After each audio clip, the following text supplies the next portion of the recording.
Nat. Ya. Biasanya kalau misalnya kita nge-take Scary Things ya podcast, biasa kan kita ngebacain cerita-cerita dari pendengar kita dan kita biasanya bertiga. Tapi di hari ini kita nggak cuman bertiga dan kita nggak cuman ceritain kejadian horor yang dialamin sama pendengar kita. Tapi di malam ini kita bakalan tapping, kita bakal nge-take barengan sama cast keren dari Hutang Nyawa. Yes. Ada Taskia, ada Bang Mike dan Bang Edo yang akan nyeritain tentang kejadian horor waktu pas syuting. Dan spesifik malam ini kita akan ceritain tentang kejadian mistis tentang Tumbal.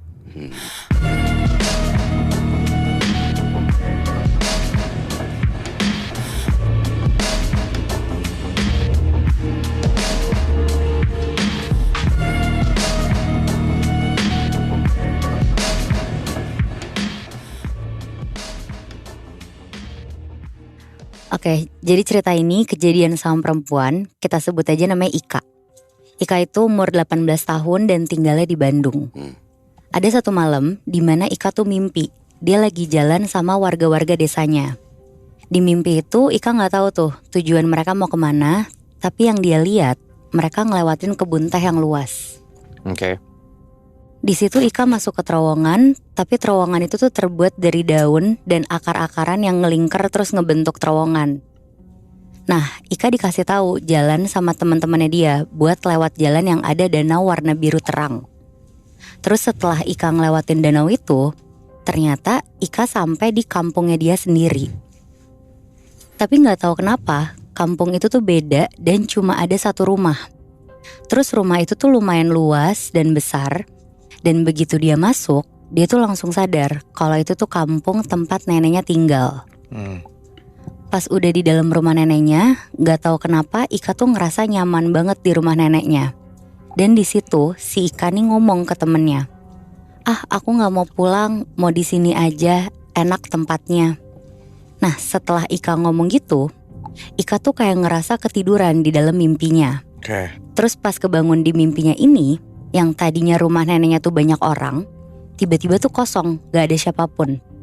Di situ Ika mulai panik, dia nyari ke semua tempat, tapi gak ada satu orang pun. Dan pas Ika keluar dari rumah itu, Ika tuh ketemu sama perempuan yang ternyata tetangganya dia, pakai baju merah dan celana hijau. Terus ada juga satu laki-laki dan kakek-kakek yang pakai baju serba hitam dan jenggotnya tuh putih. Di situ Ika langsung nanya ke kakek-kakek ini, "Kek, orang-orang yang lain kemana? Aku mau pulang." Terus dijawab sama kakeknya, "Kamu udah gak bisa pulang lagi ke rumah kamu, Nak. Kamu udah harus tinggal di sini." Terus laki-laki itu yang tadi ketemu sama Ika tuh ngomong, "Ya udah, kamu mau pulang, cepet pulang, jangan lama-lama. Terus jangan juga lihat ke belakang, biar kita aja yang jadi tumbal." Kita tuh maksudnya si laki-laki itu sama perempuan yang dia lihat Ika. Terus di situ Ika langsung nyari jalan keluar sama perempuan yang tadi. Ika mulai jalan ke danau biru itu. Terus setelah dia lewat, tiba-tiba dia tuh ada di depan gang rumahnya.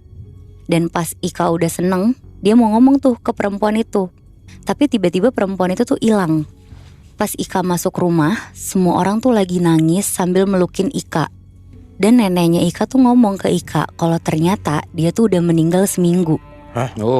Di situ dia langsung pingsan dan pas dia bangun, dia udah ada di kamar. Ika di situ bangun dari mimpinya dia, badannya bener-bener full sama keringatnya dia sendiri. Dan 2 hari kemudian ada kecelakaan laki-laki umur 18 tahun di depan gang rumahnya. Persis pas Ika datang, keadaannya dia tuh meninggal dengan kondisi kepalanya tuh hancur. Di situ Ika nggak bisa ngelihat muka laki-laki ini, tapi Ika tuh yakin banget kalau laki-laki ini tuh yang ada di mimpinya dia. Semenjak hari itu tuh perasaannya Ika kayak bersalah banget. Terus Ika tuh selalu pengen minta maaf lah ke cowok itu. Dan setelah 1 minggu dari kejadian itu, sekitar jam 5 pagi, Ika nih kebangun. Dia dengar ada suara benturan kenceng. Kata neneknya dia, ada kecelakaan di depan kantor desa. Ika langsung ke sana tuh buat ngeliat. Dan pas dia lihat, ternyata ada minibus yang nabrak gerbang kantor desa. Nah di situ ada 5 orang luka-luka dan 1 korban yang ketabrak, badannya tuh hancur gak berbentuk. Tapi orang yang ketabrak ini tuh gak ada setetes darah pun yang ngalir. Dan setelah semua orang ngeliat, ada satu laki-laki yang ngebuka penutup jasadnya. Terus di situ laki-lakinya itu langsung duduk terus nangis-nangis. Karena ternyata korban perempuan itu pakai baju merah dan hijau, ternyata tuh istrinya dia sendiri. Aduh. Dan itu tetangganya Ika yang ada di mimpi dia itu, sosok perempuan itu. Wow. Di situ Ika bener-bener lemes ngedengar kalau itu tuh orang yang ada di mimpinya dia. Jadi mereka berdua, laki-laki sama perempuan yang jadi korban kecelakaan ini adalah orang yang nyelamatin Ika dan rela jadi tumbal. Terus udah nih, pas lagi mandiin jenazah, ada 2 orang yang kesurupan. Terus tiba-tiba ada yang satu tuh bilang gini, ini aku sakit, kepala aku sakit, kaki aku gak ada, mata aku gak ada, tolong cariin mata aku, titip juga anak aku. Jadi si roh almarhum perempuan itu masuk ke badan orang itu. Orang lagi yang kesurupan tuh bilang, iya emang itu semua perbuatan aku yang udah bawa dia, aku udah ngincer manusia itu, sambil nunjuk ke Ika. Tapi kenapa 2 manusia itu ngelindungin dia? Aku butuh 1 tumbal lagi, aku mau perempuan. Dan setelah itu Ika tuh langsung lari ke rumahnya dia. Dia gak berani keluar rumah dan dia langsung pergi ke bapaknya yang kebetulan juga dukun. Terus bapaknya tuh bilang, kamu gak bakal kenapa-kenapa, lebih baik kamu ikut makamin tetangga itu dan ikut upacara pembersihan jalan. Dan singkat cerita diturutin tuh sama Ika. Nah setelah kepergian almarhum, satu kampung tuh nerima teror dari sosok perempuan itu. Bahkan Ika sendiri pun ngalamin berkali-kali. Dan pernah satu kali pas maghrib Ika tuh pergi ke warung. Pas pulang dari warung, Ika jalan sambil nunduk karena lagi main HP. Tanpa sadar, si Ika nih papasan sama perempuan itu. Dan dia bilang, Ika mau kemana? Dijawab sama Ika, dari warung. Di situ Ika gak sadar. Dan pas udah sampai rumah, dia tuh baru sadar kalau yang nanya dia itu tuh sosok perempuan yang udah meninggal itu. Oh shit. Nah, beberapa warga tuh juga nyeritain hal mistisnya. Tapi untungnya sesudah 40 hari kematian almarhum, semua tuh udah hilang. Sekarang udah gak ada lagi teror. Tapi setiap Ika ngelihat rumah almarhum, Ika tuh selalu ngelihat kalau rumah itu tuh kayak gak ada yang nempatin. Rumahnya tuh kosong, kayak udah ditinggal puluhan tahun. Padahal di dalam rumah itu masih ada suami, ibu, dan anaknya almarhum. Tapi yang sedihnya lagi, mata sosok perempuan itu tuh sampai sekarang masih belum ketemu dan gak tahu hilang kemana. Oh, itu cerita yang lo dapet nggak ada penjelasannya kayak kenapa 2 orang itu nyelamatin Ika gitu ya? Nah gak ada, soalnya itu dari pendengar kita, dia ngirim ke email. Oh, oke.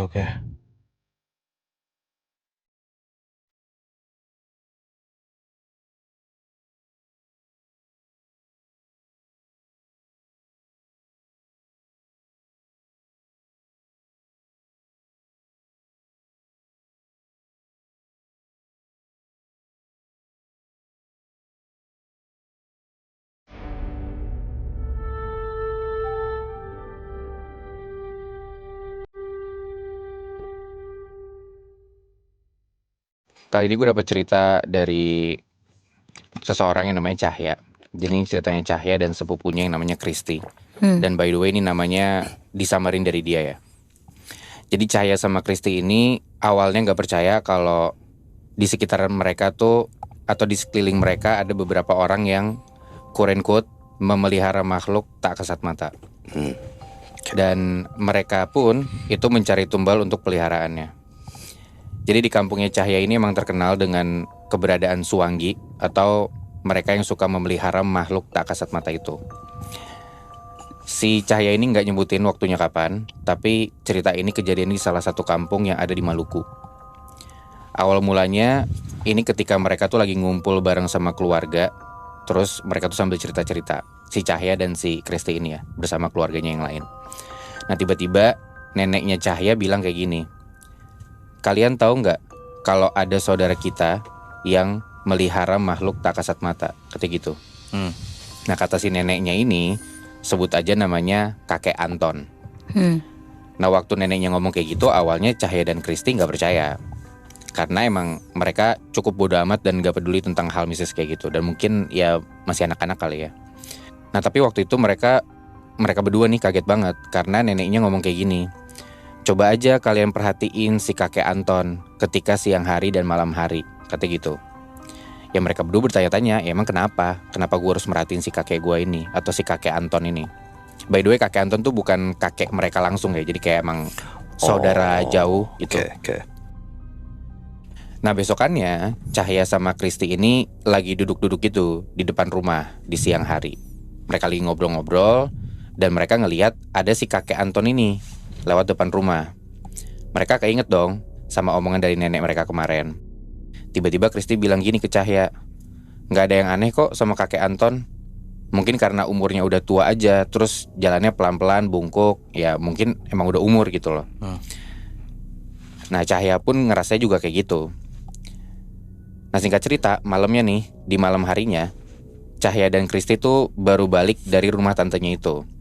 Terus mereka mampir ke warung sebentar buat beli snack. Posisi warungnya ini tuh seberang-seberangan sama rumahnya Cahya. Pas mereka lagi asik ngemil di depan rumah, tiba-tiba Cahya ngeliat kakek Anton tuh lewat di samping warung yang tadi mereka samperin. Awalnya biasa aja, tapi setelah itu Cahya baru nyadar ternyata kakek Anton ini jalannya tuh cepat, terus badannya tegak. Padahal sebelumnya mereka lihat si kakek ini bongkok kan. Itu udah satu hal yang aneh tuh. Terus di situ Kristi juga nyadar dan dia langsung bilang, "Lo lihat nggak?" Mereka gak ngomong apa-apa dan akhirnya langsung masuk ke dalam karena ya udah sama-sama tahu aja gitu. Nah pas di dalam rumah baru nih si Cahya ngomong ke Kristi, "Apa jangan-jangan yang dibilang sama nenek itu bener ya?" Kristi juga ngangguk-ngangguk akhirnya. Ngerasa kayaknya iya deh bener. Shock lah mereka berdua. Tapi udah mereka coba lupain aja dan malamnya mereka coba untuk tidur. Keesokan harinya ada saudaranya Cahya yang abis melahirkan. Itu sekitar jam 7 atau jam 8 pagi. Nah Cahya dan keluarganya ini jenguk di sore hari sekitar jam 4 sore. Dan rumah saudaranya ini tuh di dekat pantai. Setelah jalan beberapa menit, mereka sampai di rumah saudaranya itu. Dan pas sekeluarga tuh sampai di rumah saudaranya ini, awalnya gue gak tahu gimana ya. Mungkin tadinya kakek Anton gak ada, tapi tiba-tiba si kakek Anton ini muncul di depan jendela kamarnya si saudara yang abis melahirkan itu. Jadi kayak tiba-tiba aja muncul. Ada seorang kakek-kakek muncul di depan jendela. Tapi ada di luar rumahnya itu ya. Intinya satu keluarga di situ jadi pada kaget. Dan neneknya Cahya entah kenapa langsung ngusir kakek Anton buat pergi dari situ. Buat pergi dari rumah saudaranya mereka yang habis melahirkan. Ya buat gue sih aneh karena kayak ya kenapa diusir gitu kan. Padahal kan saudara sendiri. Harusnya kalau misalkan ditengokin gak apa-apa dong. Tapi ternyata lu pada tahu gak, si neneknya Cahya ini ngusir kakek Anton karena ternyata katanya kakek Anton ini suka nyari tumbal. Anjing. Dan yang dicari itu bayi-bayi yang baru lahir. Nah untungnya karena udah diusir, ya bayi ini gak kenapa-napa, bayi yang baru lahir itu. Fast forward beberapa bulan kemudian, pada saat itu kampungnya Cahya tuh tiba-tiba kejadian bencana alam, gempa. Dan diprediksi bakalan ada tsunami. Akhirnya warga kampung di situ ngungsi lah ke daerah pegunungan yang lebih tinggi kan. Pas ngungsi itu, Cahya dan Kristi tuh tinggal sama kakek dan nenek mereka. Orang tuanya Cahya lagi keluar kota dan beberapa keluarga Cahya juga lagi gak di sana. Udah tuh mereka pada ngungsi ke daerah pegunungan itu. Setelah udah pada naik, mereka berhenti dan mereka buat tenda lah untuk ngungsi di sana. Nah tapi waktu itu Cahya dan Kristi nih emang agak kurang nyaman karena mereka tuh satu tempat pengungsian sama kakek Anton dan keluarganya kakek Anton juga. Karena udah tahu background story-nya gimana, mereka ya sebagai anak muda agak-agak panik lah. Gue satu tempat ngungsi sama kakek yang quote-unquote aneh nih. Udahlah pas mereka mau istirahat, udah malam nih, tiba-tiba Kristi tuh teriak. Karena kakek Anton itu tiba-tiba berdiri tepat di depan Cahya dan Kristi sambil senyum. Nah semua kakek dan nenek bahkan keluarganya kakeknya Anton yang lain juga kebangun gara-gara Kristi teriak kan. Dan tiba-tiba mereka semua tuh kaget, matung, diam gitu aja. Ini gue gak tahu benar atau enggak ya. Karena tiba-tiba kakek Anton yang tadinya berdiri senyum di depan dua anak kecil ini, tiba-tiba si kakek Anton ini lari keluar dari tenda terus terbang menghilang. Aneh kan? Terus neneknya Cahya langsung ngomong, "Temukan Anton secepatnya atau akan ada yang jadi tumbal peliharaannya." Mendingan gitu. Dia pergi aja sih menurut gue. Sebenarnya gitu kan. Cuman si kakek Anton ini kalau kata neneknya Cahya dan Kristi, itu tuh terbang karena mau nyari tumbal bayi itu. Oh, makanya maksudnya dia itu jangan sampai pergi. Kalau misalkan dia pergi, dia akan dapetin tumbal, akan ada yang makanya meninggal. Dicari aja nih si kakeknya nih. Karena takutnya ada korban baru gitu loh. Nah seketika ya karena dikasih tahu kayak gitu sama si neneknya, akhirnya mereka semua bergegas buat nyari kakek Anton lah. Dan gak lama setelah itu sekitar jam 5 pagi, akhirnya mereka nemuin nih kakek Anton ada di dekat samping tenda. Yang mana di dalam tenda itu, tenda yang ada di dekat kakek Anton ini, ada satu orang yang baru melahirkan. Berarti dia habis nyari tumbal baru kan. Nah di situ neneknya Cahya tuh langsung nyuruh keluarganya kakek Anton untuk ngiket si kakek Anton ini biar dia nggak pergi nyari tumbal baru lagi gitu kan. Udah nih di siang hari, Cahya, Kristi, kakek nenek dan ya keluarga-keluarganya Kristi dan keluarga-keluarganya Cahya itu pergi buat nemuin kakeknya Anton dan keluarganya. Masih dengan posisi keikat nih si kakek Anton ini. Waktu itu salah satu anaknya kakek Anton itu nanya ke si kakek Anton, "Bapak pergi kemana semalam? Aku tahu itu bukan bapak kan, itu pasti peliharaannya bapak." Aku kan sudah pernah bilang pak, untuk bapak ngelepasin semua peliharaannya bapak. Bapak gak ingat ibu meninggal tuh karena apa? Karena peliharaannya bapak. Bapak jadikan ibu tumbal kan? Kata gitu. Nah di situ selain keluarganya kakeknya Anton ya pada kaget karena oh ternyata keluarga lu emang sefaktab itu gitu loh. Cuman yang lebih anehnya lagi, kakek Anton tuh dilabrak kayak gitu atau dikonfront kayak gitu tuh ya kakek Anton ini diem aja. Seakan-akan dia tuh gak tahu apa-apa, gak tahu apa yang terjadi. Kayak orang yang linglung gitu loh. Nah malam harinya nih pas mereka semua mau istirahat dan keadaan kakek Anton ini masih keikat gitu ya, semuanya udah pada tidur. Sampai besok paginya tiba-tiba satu keluarga tuh udah ngelihat kakek Anton gak ada di dalam tenda. Dan tali yang tadi ngiket dia itu udah kegeletak gitu di tanah. Semuanya langsung pada panik, langsung pada keluar pergi buat nyari si kakek Anton ada di mana nih. Tapi pas ditemuin, ternyata kakek Anton ini udah meninggal di dekat pohon beringin. Mereka semua akhirnya turun dari tempat pengungsian dan ngebawa kakek Anton buat dimakamin. Nah waktu itu kakeknya Cahya dan beberapa orang lain tuh ngebantu buat ngebersihin badannya kakek Anton lah, si mayatnya ini. Dan pas ngebersihin, tiba-tiba ada satu orang yang kerasukan. Kemungkinan besar si orang yang kerasukan ini tuh kerasukan makhluk peliharaannya si kakek Anton. Dan ketika orang itu kerasukan, dia ngomong dengan suara yang berat, terus ngomong kayak gini, "Kalian yang membuat dia mati." Dia tuh maksudnya si kakek Anton ini ya. "Karena kalian, saya tidak dapat makanan saya, jadi saya memakan dia." Wow. Katanya gitu. Si orang yang kesurupan ini pun sambil senyum terus ketawa gitu. Dan tiba-tiba senyum-senyum itu dia. Dan tiba-tiba orang yang dirasukin ini pingsan. Gitu aja. Jadi kesimpulannya adalah ya kenapa si kakek Anton ini tiba-tiba mati. Bergegas banget untuk nyari-nyari si tumbal itu karena atau enggak dianya yang mati gitu. Karena ya kalau maksudnya kita juga udah tahu ya kalau misalkan kita bermain ilmu hitam pasti kan ada tumbalnya atau harus dikasih makan gitu kan si makhluk gaib ini. Iya berarti kan dia bergegas selama ini tuh karena daripada nanti gue yang mati. Betul. Mendingan ya gue ngasih makan orang ya gue jahat-jahat sekalian. Betul. Gitu kan. Tapi ya karena dia udah diikat dan dia gak bisa nyari makan, akhirnya si peliharaannya ini makan inangnya sendiri. Gila sih anjing. Makanya jangan main-main kayak gitu. Itu dia.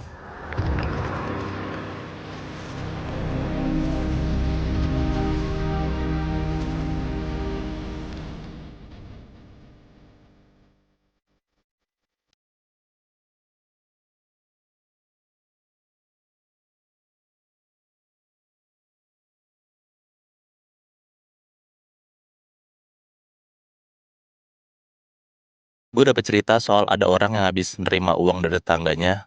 Setelah dia dapetin uang itu, dia malah jadi tumbalnya. Nah, lokasi kejadiannya tuh di Jawa Timur tahun 2000-an. Gue mau cerita awalnya dulu, jadi kayak waktu pas kita kecil, uang 5 ribuan itu kan pasti kita ngerasa anjir gede banget lagi.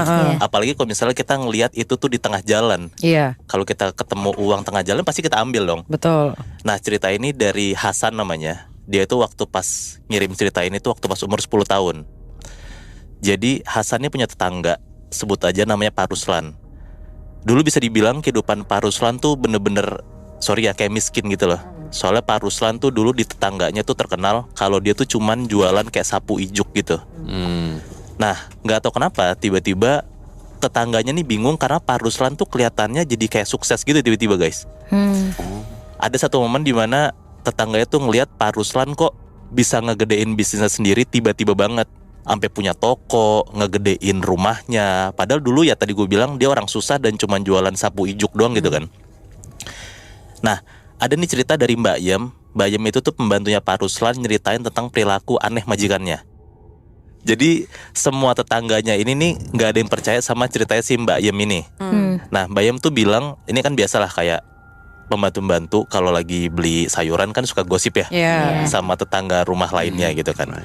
Nah, Mbak Yem tuh suka cerita ke tetangganya kalau rumah Pak Ruslan itu ada satu kamar yang bener-bener gak dibolehin masuk sama siapapun kecuali si Pak Ruslan sendiri.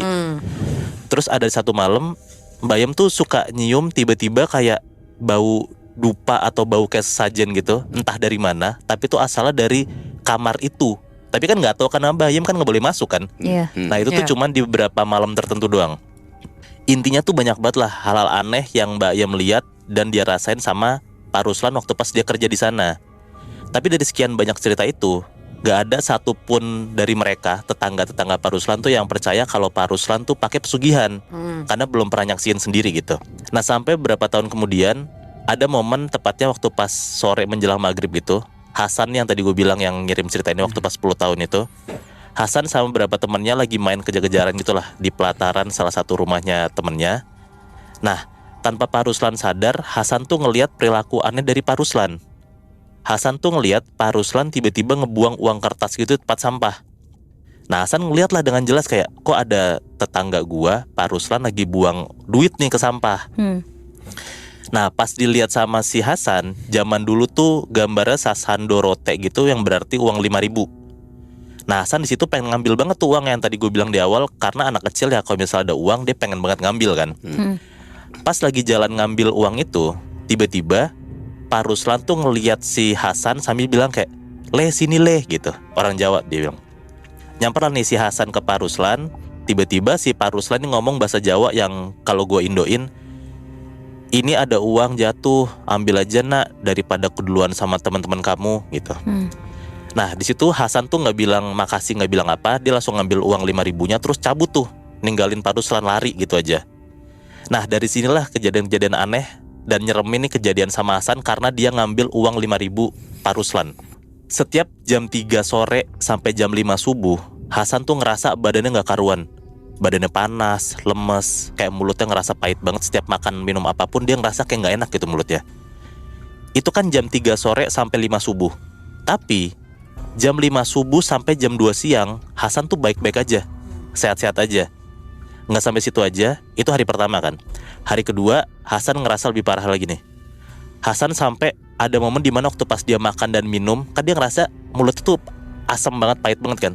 Setiap dia makan atau minum, dia tuh selalu muntahin darah hitam gitu. Dan ini nih kronologikal ya, dari hari pertama sampai hari selanjutnya nih dia selalu ngerasain kayak kejadian aneh gitu. Lanjut di hari ketiga, karena si ibunya Hasan ini khawatir, akhirnya tuh Hasan dibawa ke mantri desa atau ke rumah sakit besar gitulah di desanya. Tapi hasilnya sia-sia karena dokter ngerasa kayak Hasan ini gak sakit apa-apa, baik-baik aja. Tapi kan waktu pas ada pasien ke rumah sakit gak mungkin gak dikasih obat dong. Dikasih lah kayak obat flu segala macem gitu. Tapi ternyata ya hari berikutnya Hasan ini makin lemes. Obatnya tuh kayak gak kena gitu. Katanya ada kejadian unik banget yang kalau disangkut pautin pakai logika nggak bakal nyambung. Pun juga pas gue baca ini kayak sebenarnya nggak nyambung nih, tapi mungkin dia ngerasain kayak gini ya dia yang ngalamin gitu ya. Katanya ada satu malam pas Hasan mau tidur, dia itu tuh bisa ngelihat ada 2 binatang kayak ngobrol gitu. Nah 2 binatang itu tuh cicak sama kecoa. Nah pas gue baca kayak nggak masuk akal gitu kan. Cuman kayak kan kita nggak ngalamin nih. Benar-benar. Hasan denger banget kalau si cicak ini ketawa-tawa. Terus si kecoa ini bilang kayak, kasihan anak ini, dia gak tahu apa-apa tapi harus bayar semuanya. Nah bahkan pas Hasan nyeritain kejadian ini ke keluarganya ya gak ada satupun yang percaya. Karena ya gak mungkin lah, masa tiba-tiba ada binatang ngomong. Dicap lah sama keluarganya kalau Hasan nih halu gitu. Mungkin lagi sakit. Kasian. Sorry ya kayak orang giting ya gak sih? Iya kayak orang giting. Cuman ya kasian loh. Ya lagi kan gak masuk akal. Tapi kalau cicak tuh gue pernah dengar emang ada kenapanya gitu. setahu gue. Kenapa tuh? Oh, maksudnya ada kayak sign kenapa dia kayak maksudnya, ya kayak ada sign atau jin itu tuh bisa nemploknya tuh kayak cicak, makanya tuh diiniinnya cicak gitu. Oh iya. Dan itu yang makan anak-anak. Oh gitu. Kalau nggak salah ya, namanya tuh umusibian. Oh, tapi make sense Kak. Mungkin bisa jadi Hasan ngelihat cicak kayak gitu karena mungkin si cicak ini bagian dari Korean quote jelmaan something gitu. Iya, bisa. Dia si Hasannya umur berapa tadi? 10 tahun. Iya, masih kecil banget. Karena kalau yang gue pernah jalanin, jadi dia itu pas gue cari tahu, dia tuh makannya anak-anak umur kayak masih kecil, nggak yang belum balik yang lah ya. balik. Oh, ya make sense lah ya kenapa si Hasan ngerasa kayak gini. Betul. Kan. Ini gue lanjutin lagi sampai ada di hari berikutnya. Ini nih hari kelima. Ada satu malam Hasan tuh datengin sama anak kecil tiba-tiba. Ada anak kecil masuk ke kamar Hasan. Hasan pun juga nggak kenal anak kecil siapa. Tapi anak kecil ini ngomong bahasa Jawa. Kalau gue indoin kayak, jangan takut, saya datang ke sini cuman mau ngasih tahu satu hal. Buang uang itu dan pesan saya, kalau kamu didatengin sama 2 cowok yang gak kamu kenal, jangan pernah mau ikut walaupun dia bawain makanan, mainan, atau barang apapun. Pokoknya jangan ikut mereka dan buang uang sisa kamu itu. Nah, abis nyampein itu, si Hasan nih ngeliat anak kecil tuh hilang gitu aja, entah kemana gitu. Hari kelima, ternyata yang dibilang sama anak kecil ini bener, kejadian nih. Karena Hasan waktu pas tengah malam, di kamarnya dia ngeliat ada 2 sosok cowok baju putih, kurus, tinggi gitu. Entah dari mana out of nowhere tiba-tiba dia datang. Terus kayak si 2 sosok ini tuh kayak ngelambain tangan gitu buat kayak ngajak Hasan ke satu tempat gitu.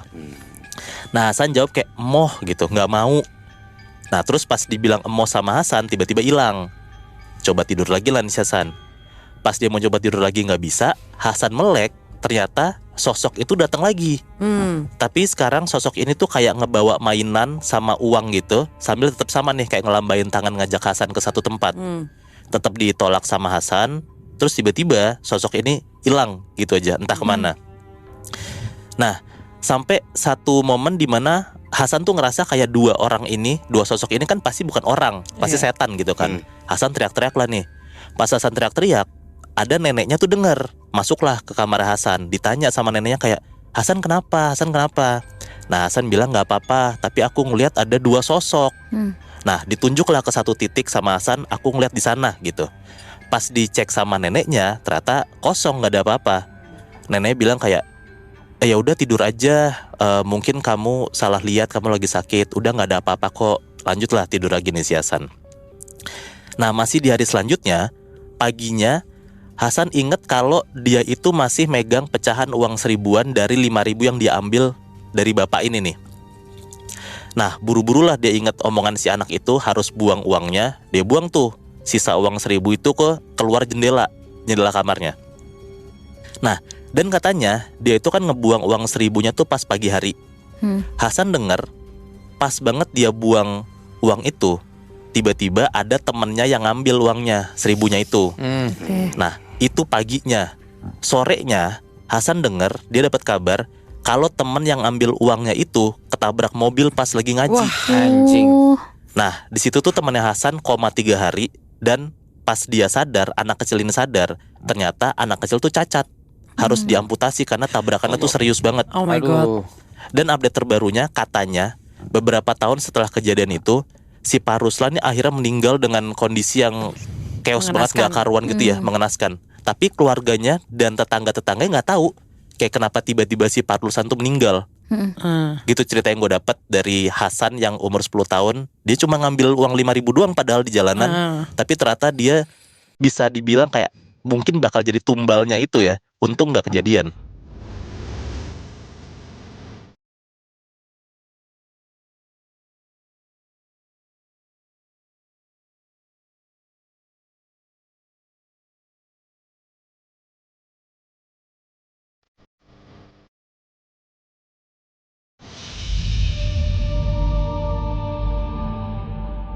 Tapi dari tadi kita bertiga udah cerita tentang cerita horor yang berkaitan dengan tumbal.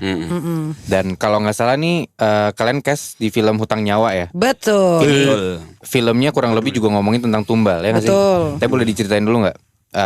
Kira-kira film Hutang Nyawa ini ngomongin tentang apa sih? Film Hutang Nyawa ini bercerita tentang ada satu karakter namanya Erwina. Erwina itu tinggal bersama anaknya. Dia jadi single parent gitu, sama anaknya, sama kakaknya yang namanya Rian, sama ibunya yang dipanggil Ama. Nah, mereka itu si Erwina ini tuh tinggal dengan keluarga yang toksik gitu. Dari dulu dia harus bekerja keras, harus melakukan apa yang amaknya suruh. Sedangkan dia punya kakak yang nggak pernah melakukan apapun di rumahnya. Sampai suatu saat memang kakaknya itu sering banget ikut judi. Pokoknya judi apapun itu dan banyak banget punya utang di mana-mana. Nah, selalu Erwina lagi sampai suatu saat anaknya itu kecelakaan, butuh uang yang lebih besar lagi. Tidak ada yang bisa diharapkan dari keluarganya itu, muncullah seseorang yang namanya Om Dar dan kayak ngasih semacam solusi. Gue bisa nih ngebantuin, tapi harus ada yang ikut ke menjadi karyawan di pabrik. Nah, pasti Erwina nolak dong, karena kan Erwina harus nemenin anaknya gitu. Tapi tetap lagi-lagi amaknya malah nyuruh kamu aja gitu. Karena ada deh sebab dan akibatnya kenapa Erwina disuruh yang ke pabrik itu. Nah, selama dia di pabrik, dia akhirnya ketemu beberapa orang, ada Awang, ada Tri, ada Pak Ilyasa. Di situ dia akhirnya bekerja, tapi dia tuh nggak tahu kalau ternyata dia tuh bagian dari tumbal. Nah, tapi di perjalanan di pabrik ini dia akhirnya tahu sisi gelap dari keluarganya sendiri gitu. Nah, akhirnya ya nanti kita akan di film itu kita ngasih lihat perjalanannya Erwina gitu, karena kan dia nggak tahu apa-apa selama ini. Dia berjuang untuk keluarganya yang toksik, dia berkorban, tapi ternyata malah bagian dari tumbalnya gitu. Erwina tuh diperanin sama lo, Kak? Sama gue. Kalau Om Edo sama Bang Mike memerankan siapa? Sebagai bapaknya Erwina yang punya pendiri pabrik Gemaripah. Tugas gue Ilyasa itu menjadi kayak semacam mandor pabrik, manajemen lah kasarnya gitu, ngatur ini segala macam buat biar pabriknya berjalan. By the way, pabriknya tuh batik cap. Makanya di Jogja ya? Enggak, syutingnya kalau yang ini di Sukabumi. Sukabumi. Dan ada 2 orang lagi, Bu Laksmi yang berperan sebagai Bo Rum. Terus ada juga Om Dar yang diperankan oleh Lucky Moniaga. Dan kita berempat tuh had a deal. With the devil. Nah, you see. Sama Cicak. Cicak. Nanti kita bertiga jadi cicak di dinding gitu. Tapi konotasi sama hutang nyawa kalau misalnya dijelasin itu akan nge-spoilerin ceritanya kah apa gimana? Sebenarnya sih ya itu maksudnya kan yang kita tahu kan di mana-mana hutang itu kan ya pakai pasti uang lah, apalagi gitu atau barang gitu. Nah, ini kan tapi nyawa, dan nyawanya ini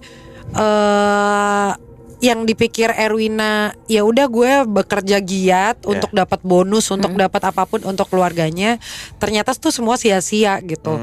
Nah, tapi yang serunya mungkin selain horornya ada dramanya juga antara Erwina dan keluarganya dan sosok bapak gitu. Yang bahkan Erwina tuh nggak pernah ketemu sama bapaknya gitu. Nggak pernah ketemu. Iya, nah kenapanya ada di film itu. Jadi hutang nyawa itu ada dampak buat semua pemain-pemain di sini.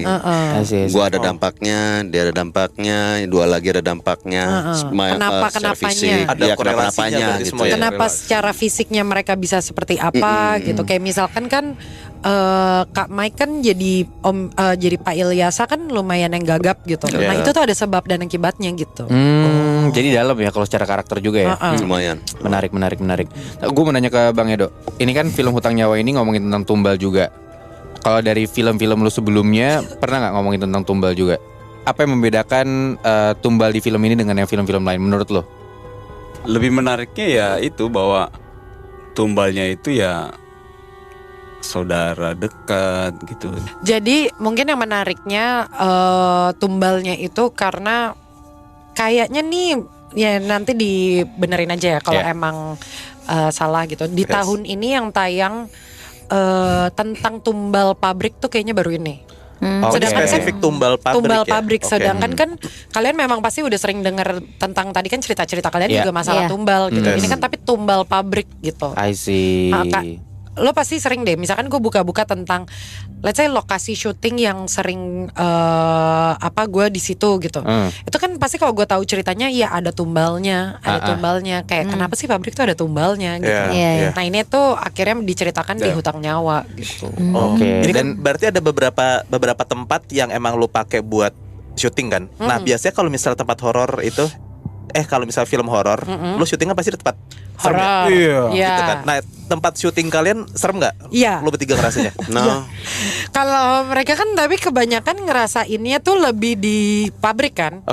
Menurut gue mesnya juga serem. Malah bukan pabriknya yang serem. Gue pabriknya tuh hari pertama dan hari keberapa yang menurut gue hari pertama tuh kayak menurut gue energinya di sana nggak enak lah gitu. Jadi ini gue di tuh pabrik ini. Jadi gue lumayan pengen muntah. Nah jadi pabriknya itu kebelah jadi 2 arah. Yang sebelah sini kalau syuting cap batik, kalau yang di sini tuh bagian jemur. Nah bagian jemur tuh yang biasa dikontenin sama horor-horor tuh. Nah gue pertama kali turun kan gue langsung base camp di situ kan. Jadi gue kayak keluar set. Itu rasanya tau gak sih badan lu tuh kayak masuk angin.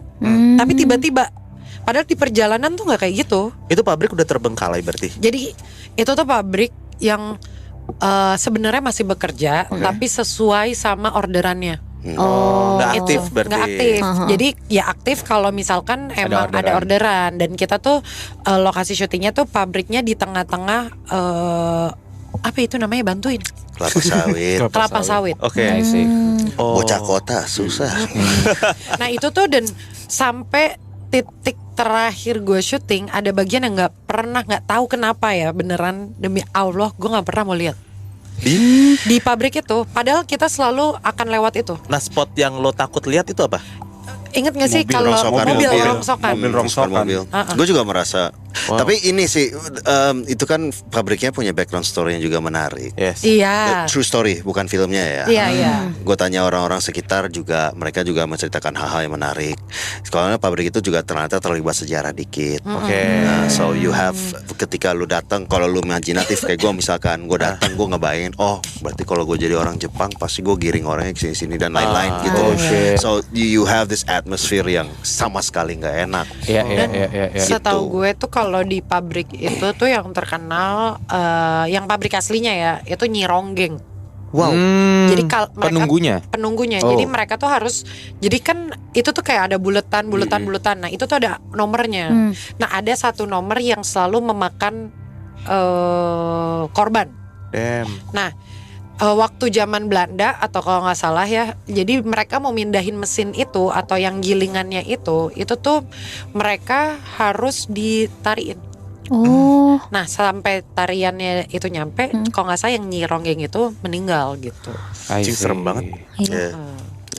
Tapi ya kalau boleh nambahin tadi ngejawab Mas pertanyaan bedanya sama horor-horor yang tumbal lain kan, yang 4 tadi cerita film tumbal itu biasanya untuk memberikan mungkin untuk cara instan ya, untuk memperkaya diri, jodoh segala macam itu kan harus ada tumbal. Tapi yang beda yang di sini adalah untuk pabrik, at least ya paling enggak karyawan-karyawannya istilahnya walaupun sedikit seram ya inilah paling enggak dapat gaji, maksudnya buat memperbaiki pabrik itu juga sebenarnya gitu kan.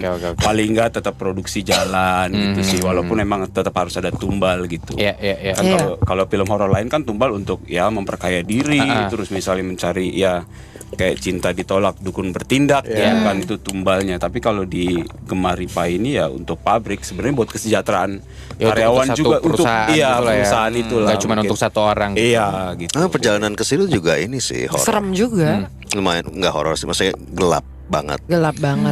Jadi ada pokoknya setiap gue pulang dari lokasi syuting misalkan itu malam, gue pasti langsung nyeting diri gue di dalam mobil tuh buat tidur.